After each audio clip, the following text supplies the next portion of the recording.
everyone, welcome back to my channel. And today I'll be sharing with you a book review called The Things You Can See Only When You Slow Down by Haemin Sunim. This book has been sold more than 3 million copies worldwide. The book starts with a question on the back. It says here, is it the world that's busy or is it my mind? Talking about this book, the book was first published in January 13, 2012. The book was written by Haemin Sunim and was illustrated by Lee, a Korean artist, and translated by Kim Young. The book has a genre which is non-fiction, self-help, psychology, and philosophy. It talks about motivations, especially giving advices on life. Haemin Sunim studied in UC Berkeley, Harvard, and Princeton.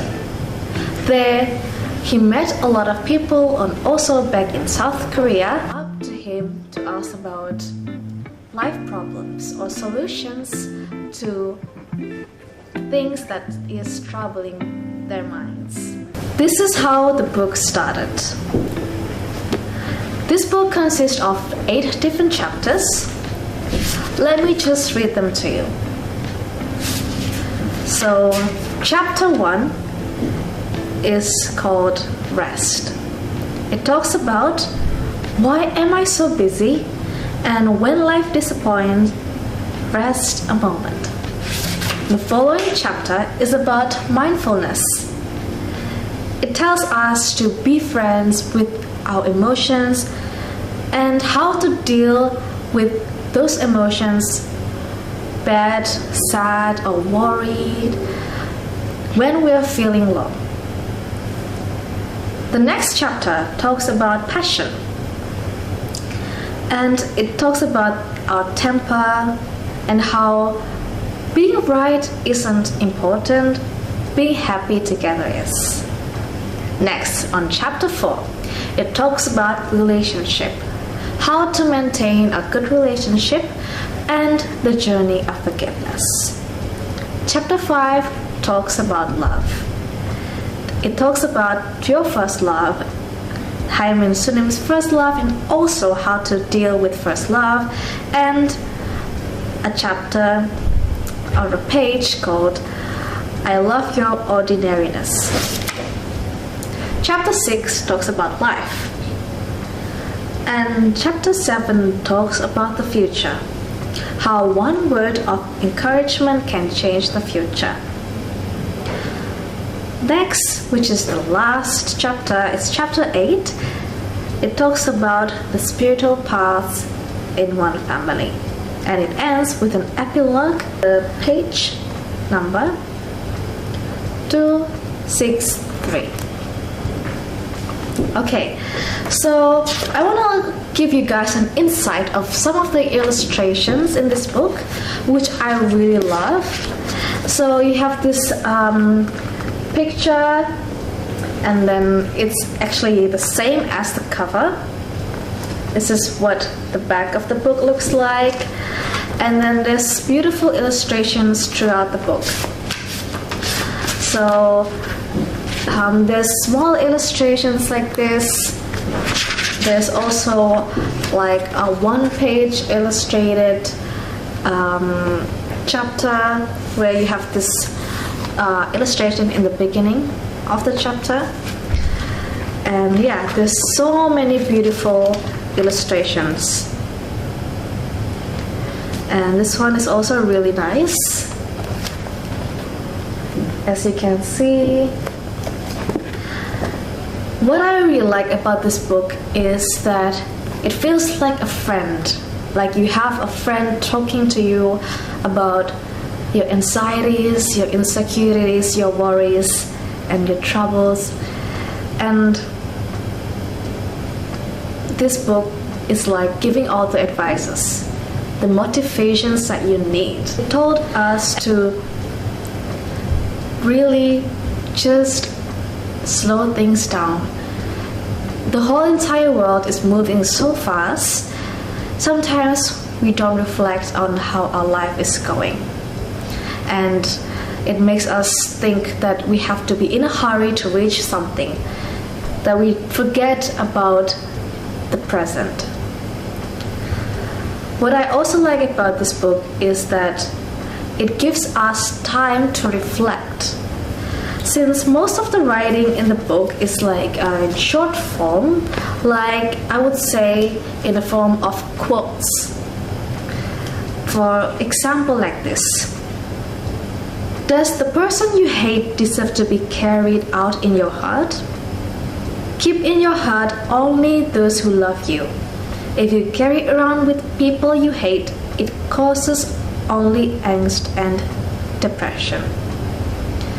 There's also another one. When we hate someone, we think about him a lot, unable to let him go. We gradually begin to act like him. And there's also another one. When there's a problem, take it up with the person who is responsible. If you address it in a roundabout way through other people, out of fear of upsetting the person and your relationship, then the problem becomes more complicated. Go straight to the source and deal with the person directly, even if this makes you uncomfortable. So most of the verses, the quotes in this book tells you to reflect and give you direction on what you should do when you have those uneasy emotions. That's what I really like about the book. What I really appreciate is that this book is written in easy and understandable words. None of these words is complicated. And I would say it suits also for like teenagers, especially in this era. We have a lot of things and insecurities in our minds.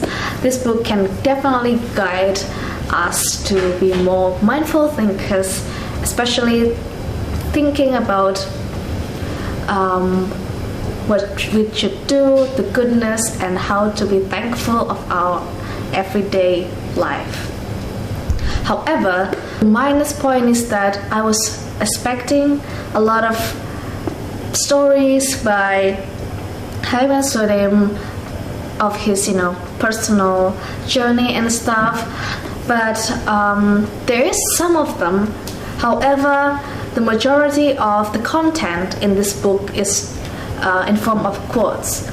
There are some explanations of the beginning of every single chapter, but I feel like I need more real stories by him and about like how he interacts with people or friends. A little bit disappointed because I was expecting more of the real life explanations, stories, other than like the quotes. So I feel like maybe there should be a balance of the same contents between the life quotes and the real life stories. But other than that, I would rate this book a 4.5 out of 5 because I feel like whenever I have problems or feeling sad or like uneasy, I go back to this book. I just open the chapter that I need to go, for example maybe about life or about relationship, friendship, and I could find what I need here, and it makes me more calm and relax. So yeah, I guess that's all from me. Thank you for listening, and I hope that it explains a lot. And also, this book is written in the first point of view, which is by the author himself, and he also shares about his own experiences while dealing with his hardship in this world. So yeah, I'm really thankful for Haemin Sunim for writing this book. It helped me and I'm sure it helped you guys who have read this book or going to read it soon. So thank you all, and I hope that this video is useful for you if you are really curious about this book. And yeah, thank you, and see you in the next video. Bye.